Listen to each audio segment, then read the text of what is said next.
bisa luang waktu sebentar buat ngobrol-ngobrol dikit mengenai yang berhubungan dengan tugas saya nih Bu ya. Berhubungan dengan tugas bahwa saya perlu informasi jika Ibu berkenan. Bisa Bu ya? Siap. Ibu sehat Bu? Alhamdulillah. Ya. Ibu mohon maaf ini berhubungan dengan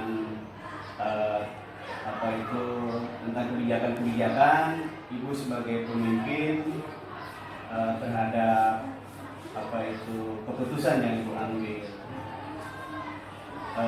Apa yang bisa disampaikan nanti insya Allah untuk bahan tulisan kami ya. Mungkin pertanyaan-pertanyaan itu saya punya bahan, saya tulis Bu. Boleh ya saya ambil tulisannya Bu ya.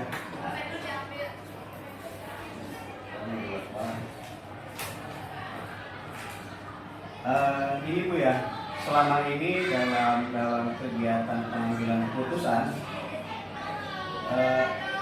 terhadap kasus yang merupakan masalah dilema dari yang setiap Ibu ambil keputusan itu berupa dilema etika atau rujukan moral ini. Mangga. Mungkin kalau kita memang sudah jadi pimpinan ya, memang benar sekali Pak, banyak masalah yang kita akan hadapi dalam lapangan langsung tentunya gitu. Kalau kita belum kan berarti kita cuma sekedar sebagai pembelajaran ya, artinya kita baru cuma sekedar tahu teori gitu. Nah yang saya sudah lakukan selama ini banyak sekali memang Pak dilemanya. Kasus terhadap siswa, baik guru ya kan, sebagai pegawai kita, nah itu juga ada. Nah yang pertama mungkin terhadap siswa ya, banyak atau ada gitu kan beberapa siswa ya yang memang sudah ditangani oleh wali kelas ya, utamanya terus juga BP. Tapi ketika masalah itu mencuat ke pimpinan, mau tidak mau kita harus bisa mengambil sikap kebijakan. Nah, salah satu contoh memang kasus yang anak nih jarang masuk. Ya, dari dulu udah tangani nih sebagai wali kelas ya kan, sudah mengisi dan sebagainya. Bahkan sampai tingkat pada yang kedua yaitu BP ya kan sudah dipanggil dan lain sebagainya ya kan. Nah, pada akhirnya kita pimpinan turut juga di dalamnya. Karena masalahnya ternyata bukan cuma anak yang malasnya saja Pak gitu. Ternyata ekonominya juga gitu. Jadi salah satu kasus di kita itu ada anak yang jarang masuk, jarak rumahnya agak lumayan ya kan. Jadi ketika kita tanya kenapa dia jarang masuk ya kan, ya awalnya masih ditutupin sama wali kelasnya. Pas di sering-sering kemarin ternyata dia nggak punya kendaraan. Nah gitu kan kita berarti sebagai pimpinannya tetap kan memikirkan walaupun belum ada benar-benar solusi dalam hal terkait anggarannya, tapi kita sudah ada kebijakan keputusan yang akan kita ambil langkahnya. Wah ternyata berarti anak tersebut benar memang harus kita tolong dari dunia pendidikan supaya dia tidak berhenti di tengah jalan karena tadi alasannya ternyata memang ekonomi gitu kan, bukan hanya sekedar anaknya yang malas. Jadi awalnya dia jarang masuk itu ya mungkin malas karena nggak punya kendaraan, malas karena numpang terus sama temen ya kan, ternyata dia nggak punya kendaraan gitu Pak. Itu berarti kita sebagai pimpinan berarti harus bisa mengambil sikap berarti. Walaupun mungkin ya belum bisa sepenuhnya kita memberikan yang terbaik buat anak tersebut, karena memang kasus semacam ini ternyata bukan hanya 1-2 anak gitu. Nah terus juga yang kedua tadi saya bilang dalam kepegawaian ya. Di sini ada kasus Pak ya, mungkin nanti bahan pertimbangan Bapak ketika jadi pimpinan kebijakan apa ya kan yang akan Bapak ambil dalam keputusan tersebut, yang saya sudah alami sebagai pengalaman ya kan, nanti bahkan bahan pertimbangan Bapak juga di depannya. Ini ada salah satu contoh gini Pak, pegawai di kita itu udah kerja lama Pak, ya udah lama, dan kita sebagai pimpinan masih baru. Ya. Jadi secara otomatis dia kan membandingkan terhadap pimpinan yang lama nih, ya kan, bahwa selama dia kerja sekian puluh tahun dia tidak pernah, ya kan, diambil atau diberikan sampai sanksi dan seperti itu ya. Nah kan otomatis dilema juga Pak buat kita sebagai pimpinan, ya kan? Kenapa? Karena kita ibaratkan kata seumur jagung juga belum cukup, ibaratnya seperti itu. Nah tapi tetap ya sebagai pimpinan walaupun dilema, walaupun dia usianya lebih tua dari kita, ya kan, tapi tadi kita tetap mengedepankan tugas kita sebagai pimpinan. Jadi ada salah satu pegawai yang memang kalau dilihat notabene dia bekerja itu sudah lama di sekolah ini, tapi secara kinerja kurang bagus Pak. Gitu. Akhirnya kita ambil keputusan, walaupun secara dilema banget Pak, kan tanya dari usia ya, kita beda, ya kan, tidak hanya jauh ya kan, ya tapi mau nggak mau tetap secara prosedur kita ambil keputusan pertama ya memang kita ambil dulu sikap yang pertama, ya kita itu untuk memanggil karyawan tersebut, ya kan, dipanggil gitu dipanggil ya Pak, one by one gitu ya. Iya. Ketika mungkin nggak ada perubahan, ya itu tindakan yang pertama kita panggil, berarti kita tadi bulan-bulan kita panggil sendiri-sendiri, ya kita kasih masukan, ya kalau mau masih bekerja di sini dan menjadi pegawai, khususnya yang saya sekolah di sini kan saya berasa coba begini ya Pak ya, berarti saya sebutkan langsung silakan Bapak bekerja sesuai dengan aturan yang berlaku mulai dari jam masuk sampai pulangnya pun. Nah dari tahap pertama saya panggilan itu tidak berubah Pak, masih begitu juga. Ada tindak lanjut. Ada tindak lanjut. Oh, gitu. Ada tahapan kedua saya panggil lagi. Ya terpaksa ya SP itu saya keluarkan. Oh iya. Tindakannya berarti. Tindakannya berarti di sini. Surat preventif juga ya. Iya iya. Surat peringatan berarti Pak sampai di situ. Padahal sebenarnya mah tadi dilema banget Pak. Karena tadi terkait dengan usia dia lebih tua daripada kita ya kan. Tapi tadi kita tetap sebagai pimpinan ya tetap kita ambil kebijakan menjalankan tugas kita ya tetap. Jadi mau nggak mau dia tanda tangan sambil kita kasih jangan ya. Kalau ada perubahan silahkan dilanjut, ya kan? Jangan sampai aspek yang kedua turun dari saya. Dengan harapan berarti. Dengan harapan ya. Alhamdulillah Pak. Ada perubahan. Ada perubahan setelah aspek keluar.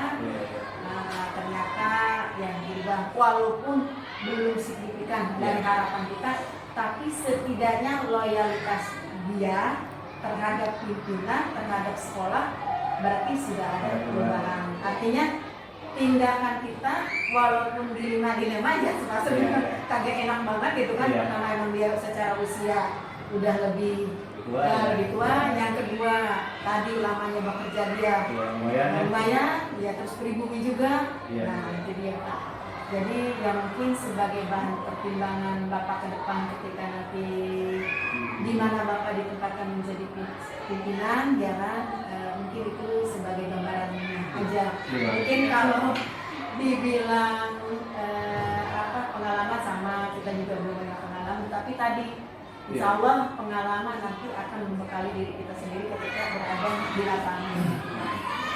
Nah kemudian dalam setiap akan pengambilan keputusan punya jadwal tertentu nggak? Apa langsung spontanitas gitu? Kalau jadwal terkadang gini Pak, ya tadi kita jadwalkan sebenarnya ya. Terbentuk kita yang namanya tadi kita juga banyak buat yang kadang-kadang kita nggak tahu ternyata apa segala macam. Akhirnya kita nunggu ya tadi spontan aja akhirnya. Pas ada, sayanya ada, udah kamu saya panggil aja Pak. Pak maaf saya ada perlu sebentar. Oh iya. Jadi spontanitas aja ya. Kemudian langkah yang dilakukan sama Ibu sebagai pimpinan dalam mengambil keputusan ini kan kepentingannya baik, kemudian keputusannya baik juga. Jadi baik lawan baik. itu apa yang harus dilakukan sama ibu ketika mengambil keputusan. Misal tadi pimpinan itu kan tadi yang tadi ada dia harus kerja, kemudian secara prosedur, secara pekerjaan tentunya udah ada tanda dikeluarkan kan nih atau gimana gitu kan, dikeluarkan juga baik, dipertahankan juga perlu motivasi lain. Itu gimana cara kita mengambil keputusan? Ya tadi ya memang yang seperti saya bilang sangat dilema, tapi tetap kita sebagai pimpinan tetap harus kita laksanakan. Yeah. Karena tadi ketika kita memberikan surat peringatan, yang kedua itu pertama kita panggil, pertama dia nggak ada perubahan, yang kedua kita ngambil surat peringatan, ya di situ dia tanda tangan, kita pun sambil memberikan komitmen. Ketika bapak nanti tidak ada perubahan, wayahnya, ya kan, karena negara memberikan kompensasi, ya kan, terhadap bapak selaku pegawai di sekolah ini, ya kan. Nah itu yang harus dipertimbangkan, ada hak, ada kewajiban. Ya ada pun sebenarnya mah sama pak sebagai manusia mah, ya kan, kata-kata itu ya tadi dilema banget gitu, ya kan. Tapi tadi kembali lagi mau tidak mau gitu, walaupun sebenarnya ya pastinya nanti itu kita akan berpikir lagi nih, ketika dia tidak ada perubahan, apa langkah selanjutnya yang akan kita lakukan, ya pastinya akan ada SP kedua, gitu kan. Tapi karena tadi sudah mengalami perubahan, di SP pertama yang kita berikan, ya tadi nggak sampai ke SP kedua gitu. Sebenarnya seperti itu. Nah, dari kejadian atau perilaku pegawai kita seperti itu, sekarang saatnya masuk kelas, jam pelajaran akan segera dimulai. Sebagai pimpinan ini bagaimana pembelajaran untuk pegawai semua? Sekarang saatnya masuk kelas, jam pelajaran akan segera dimulai. Pembelajaran untuk pegawai ya pastinya harus kita lakukan. Now it's time to enter the classroom. School hours will soon begin. Yang pertama mulai dari jadwal kegiatan. Now it's time to enter the classroom. School hours will soon begin. Jadi kita harus sering-sering menyampaikan kepada pegawai kita. Evaluasi. Evaluasi gitu ya. Betul. Jadi evaluasi kinerja pegawai. Nah, terus yang kedua, kita berbicara ya, di hadapan pegawai ketika mengevaluasi, yang mungkin kata-kata yang kita harus tanamkan Yang masih ada di lapangan, yaitu adalah mengenai hak dan yang ada di kantin, semuanya segera masuk ke kelas karena masing-masing. sebagai warga negara Karena jam Indonesia, pelajaran pastinya akan kita segera dimulai. pada Pancasila. Sekali lagi yang masih ada di luar kelas, Ketika kita segera memberikan masuk ke dalam kelas masing-masing. Karena jam pelajaran akan segera jadi intinya sering dimulai. ngomong dan bahasanya mah gitu, sering mengingatkan. Iya. Karena tadi yang namanya manusia tidak luput dari kesalahan gitu. Jadi yang pertama yaitu Pak yang saya lakukan, membuat rutin ya kan, rapat maksudnya sebagai evaluasi kinerja para pegawai. Yang kedua berarti kita harus sering-sering memberikan kata-kata kesadaran ya kan, dari hak dan kewajiban. Ayo Pak, oke Bu ya. Terima kasih informasinya. Barangkali itu saja barangkali yang dapat saya terima. Mudah-mudahan ke depan menjadi lebih baik lagi. Amin. Terima kasih Ibu.